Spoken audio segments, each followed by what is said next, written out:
How are we doing today, Dolphins fans? Ben Morgan of the Fins Up Network. Week 16 is here. That means Dolphins, Cowboys is here. That means that brutal three-game stretch to end the regular season is here as well. I don't need to explain the importance of this one to you guys, Miami Dolphins fans. You already know what is on the line. It's the beginning of that three-game stretch, that gauntlet to end the season. But it's the gauntlet that we want. It's the opportunity where everything is in our hands. What better way could we have it? So, hey, we're home against the Cowboys, and then we're on the road against the Ravens, and we're home against the Bills. And yeah, that's a tough three-game stretch, but at the end of the day, you already control your own playoff fate. What other way would you want it? You're going to have to beat good teams at some point in time. What better time than Christmas Eve? Let's start the holiday season in the right direction. And it's that opportunity to continue killing narratives. And why I say continue killing narratives, it's because, well, what happened last week? We had to play without Tyreek Hill, and it's, hey, Tua can't compete with him. This Dolphins offense is nothing without Tyreek. 30-0. Bomb to Waddle. A nice little game put together there. We already killed one narrative. Let's start taking care of those teams with the winning records. Let's start flattening all those narratives so that when we hit the playoffs, we are playing our best football. But today we are talking Dolphins Cowboys preview. Top matchups, keys to victories. Before I jump into any of that, though, gotta hear from you. First and foremost, if you haven't done so yet, make sure you are getting subscribed. Second, the final preview and prediction video this week, I'm once again going to be taking viewer questions. So if you've got any questions pertaining to the Dolphins, pertaining to the Dolphins Cowboys game, go ahead, drop them into the comments. We'll get through as many as possible. Before we get into the meat and potatoes of today's show, let's briefly go over some playoff division clinching scenarios. Now, we're going to briefly hit on the simplistic ones. We'll call them that. With a win against the Cowboys, we clinch a playoff spot. It is as simple as that. We are in the playoffs if we beat the Dallas Cowboys on Sunday. Now, if we win and the Bills lose or tie on Saturday against the Chargers, probably looking like a Bills win in that one, the Dolphins will clinch the AFC East. Now, there are other scenarios that include a bunch of crazy things, a lot of ties, but for the sake of keeping things simple, these are the scenarios that we are going to focus on as it pertains to this week. Also, earlier this week, we don't have to spend a lot of time on this one because all these things happened earlier in the week. But on Tuesday, yes, Chris Brooks was activated from injured reserve to the 53-man roster. In order to make room for Chris Brooks, we released Jason Pierre-Paul. So now he played, a few weeks. I got a handful of snaps. There's a joke in there somewhere. But yes, Jason Pierre-Paul has been released. Now the team can only activate one more player from IR. I believe you're able to bring 8 guys back throughout the season on IR. Chris Brooks, I believe, is our 7th. We've got one spot left that we can bring back from IR. Would really be nice to have a guy like Isaiah Wynn back at this point in time. However, it really looks like that 8th and final spot is likely going to end up being given to Jerome Baker at some point. His injury was not deemed to be season ending, and it looks like he will be eligible to come back. I believe it's week 18. So that's my assumption at this point in time, but we will keep an eye on that as well. And then one last thing until we get into those keys to victory and top matchups to watch against the Cowboys. A familiar face. Ndamukong Suh visited with the Miami Dolphins on Wednesday. No signing on that one is imminent, but if you remember from videos that we did earlier this offseason, we discussed the idea that, you know what, later in the season, some of these guys that are just hanging around, hopefully maintaining football shape, and then when they want to hit the end of the season and really join a competitor, the Miami Dolphins may look into bringing a veteran defensive tackle. And Ndamukong Suh is one of those guys that we discussed. So yes, no signing at this point in time is imminent, something to monitor, something to keep an eye on. Injuries, real quick before we jump into everything, the same as been the last few weeks. The injury report has just been littered with DNPs and limited participants on Wednesday. So we're not going to talk too much about injuries right now at this point in time in the video. What we'll do is we'll gather more information. We'll get more news. And then on the final preview and prediction video, we'll touch more on that injury report and what we can expect to see on Sunday against the Cowboys. But let's jump into my top key to victory. And I'm calling it follow the Buffalo Bills blueprint, but to an extent. And I'll get to that here in a second. But if you watch the Buffalo Bills, versus the Dallas Cowboys last week.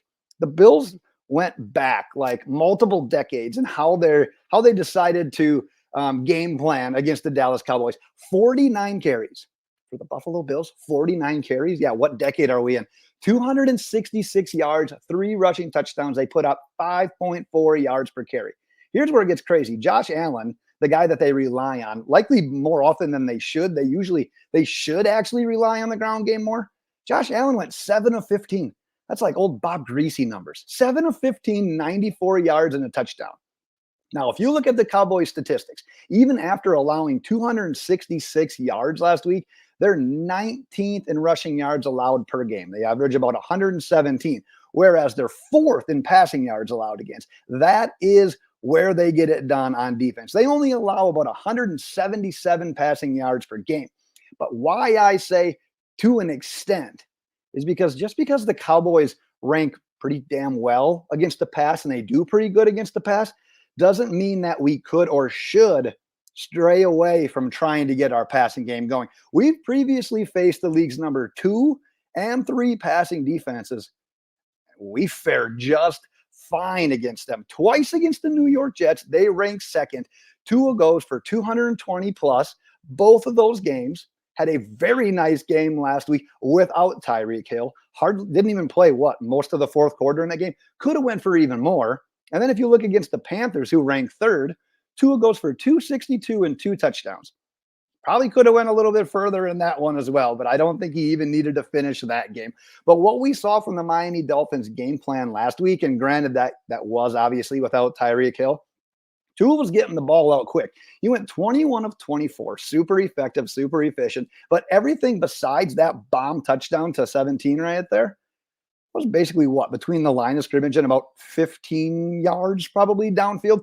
So Mike McDaniel was putting a huge emphasis on just really getting the ball out quick and protecting Tua and his well-being and his health against the Jets, who have a good front seven, a really good secondary, and our offensive line that was just all sorts of beat up. We talk about the offensive line every week, 1, because of how important it is, and 2, because of how beat up it is. So I'm sort of thinking that, you know what, maybe we see a little bit of a similar game plan this week. We're playing a team that's statistically better versus the pass than the run.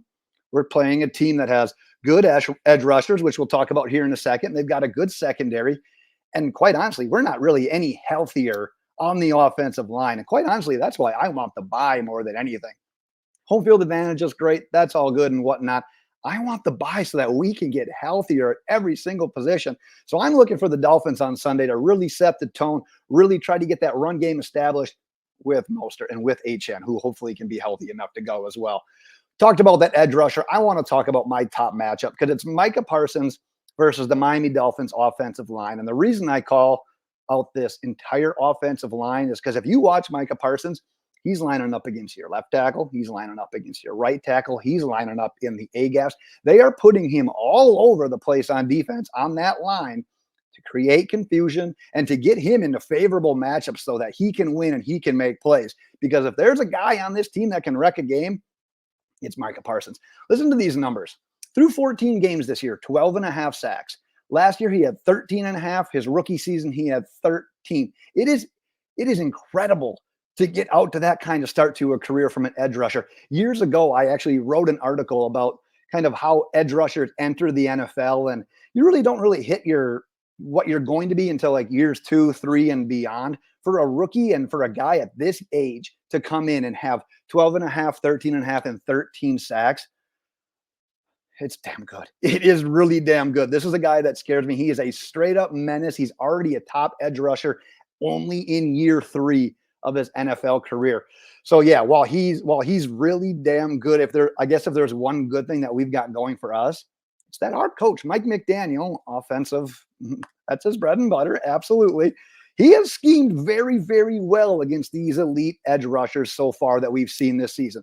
Khalil Mack, Joey Bosa, 0 sacks. Matthew Judon got 1 against us. Hassan Reddick had 0. Max Crosby had 1.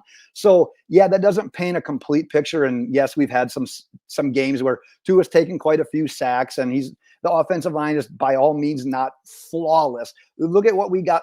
Tua averaged getting the ball out in 2.4 to 2.5 seconds. Last week, he set like a career high at 2 seconds. We're trying to get the ball out. So, no, we haven't been perfect against all edge rushers, but when it comes to the elite edge rushers, the guys that you really go out and do a little extra game planning and scheming for, we've actually done pretty good at not letting them finish with sacks on Tua.